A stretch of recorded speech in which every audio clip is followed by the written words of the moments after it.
একটা ইলেকশন পাইছি ঠিকই, কিন্তু একটা পার্লামেন্ট পাই নাই। কারণ হচ্ছে যে আমরা পার্লামেন্টে কার্যত কোনো অপোজিশন পাইতেছি না, যারা আসলে মূল ইস্যুগুলো অ্যাড্রেস করবে।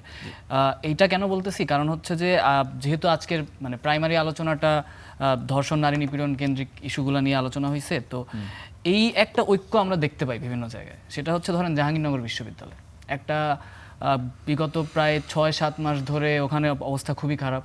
পাশের অঞ্চলে বিশ্ববিদ্যালয়ের শিক্ষার্থীরা নানান ঘটনার শিকার হচ্ছেন, পাশের গ্রামেই।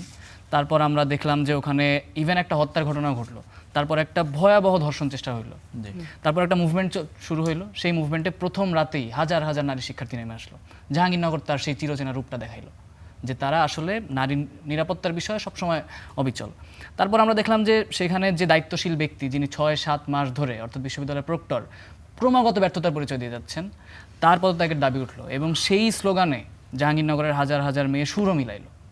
তারপর আমরা কি দেখলাম যে আমাদের পার্লামেন্টে যে 3টা মূল দল আছে, বিএনপি, জামাত এবং হচ্ছে এনসিপি, 3টা ছাত্র সংগঠনই একই সাথে সেই আন্দোলন থেকে বের হয়ে গেল।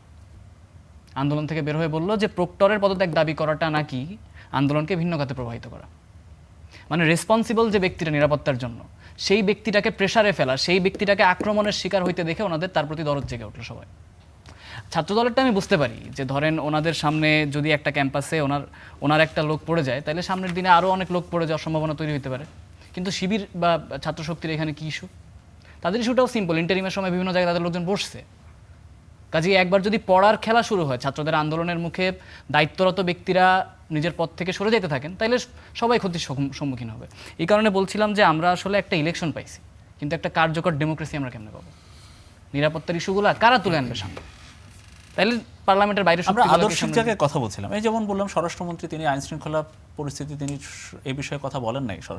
আমরা ছাত্র দলের কোনো কাণ্ড দেখলে শিবির রাস্তায় নামে, শিবিরের কাণ্ড দেখলে ছাত্রদল রাস্তায় নামে, কিন্তু আসলে সার্বিকভাবে তারা তো আইন শৃঙ্খলা পরিস্থিতি নিয়ে দুই দলে আমরা কিন্তু কাউকেই রাস্তায় নামতে দেখিনি। এখানে ইস্যুটা হয়েছে যে আমরা তো মূলত ইন্টারিম আমলে বা ধরেন আওয়ামী লীগ আমল, পুরাটা আসলে ওই আওয়ামী লীগেরই ধারাবাহিকতা চলতেছে দেশে এখন পর্যন্ত। ইন্টারিম আমলে আমরা একই জিনিস দেখছি যে আইন শৃঙ্খলার কোনো বালাই নাই, মানুষজনের জীবনের কোনো নিরাপত্তা নাই। ওই সময় কিন্তু স্বরাষ্ট্রমন্ত্রীর পদত্যাগের, ওই সময়ের যে স্বরাষ্ট্র উপদেষ্টা, উনিও যখন ক্রমাগত ব্যর্থতার পরিচয় দিচ্ছিলেন, আমরা যখন মুভমেন্টে নামি, ধর্ষণ নিপীড়নের বিরুদ্ধে বাংলাদেশ ব্যানারের মুভমেন্টে নামি বা অন্যান্য যে কোনো ব্যানারে, তখন বারংবার আমাদেরকে ব্যাশ করা হয়েছে।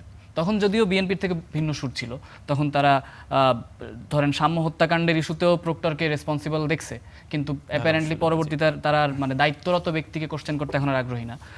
তো এইটা তো আসলে ওই সময়ের ধারাবাহিকতা। বিএনপি সরকার নিয়ে আমাদের একটা ফান্ডামেন্টাল তর্কের জায়গাটা বা প্রশ্নের জায়গাটা হচ্ছে যে যেই ইস্যুকে কেন্দ্র করে তারা জনগণের ম্যান্ডেট অর্জন করছেন, বা ইন্টারিম থেকে এক প্রকার দূরত্ব তৈরি করে, ডিস্টেন্স তৈরি করে, যে আমরা হচ্ছে যে প্রান্তিক জনগোষ্ঠীর পাশে দাঁড়াবো, আমরা মাজার সংখ্যালঘু নিপীড়নের বিচার করব, যেই ইস্যুগুলোকে বা জনগণের নিরাপত্তা নিশ্চিত করব, যেগুলোকে সামনে এনে জনগণের ম্যান্ডেট তারা অর্জন করছেন, সেগুলো তারা ক্ষমতা আসার পর দিন থেকে ভুলে গেছেন। আগে অন্তর্বর্তীকালীন সরকারের সময় আপনারা অনেক মব দেখেছেন নিশ্চয়ই, এখন কি অবস্থা? এখন আমরা তো সেটাই বলতেছি যে যশোর একটা ঘটনা ঘটলো না, একটা মানুষকে জাস্ট মেরে ফেলা হলো, তারপরেও কিন্তু মাজার ভাঙার ঘটনা থামে নাই, মবের ঘটনা থামে নাই। মানে সব কোন দলের লোকজন করতেছে বা কোন মতাদর্শের লোকজন করতেছে এটা তো মোটামুটি স্পষ্ট, কিন্তু মানে নিজেদের দলের লোকজনের বাঁচানোটাও এক প্রকার মেক সেন্স করে, যেহেতু এটা বাংলাদেশের পলিটিক্যাল কালচার, পাওয়ার পলিটিক্সে। কিন্তু মানে এই যে ওদেরকেও আমরা ছেড়ে দিব, কাজে আমরা আমাদের কোনো বিরোধী নাই। হ্যাঁ, মানে ধরেন স্ট্র্যাটেজিক্যালি ওটা আসলে কীভাবে মেক সেন্স করে?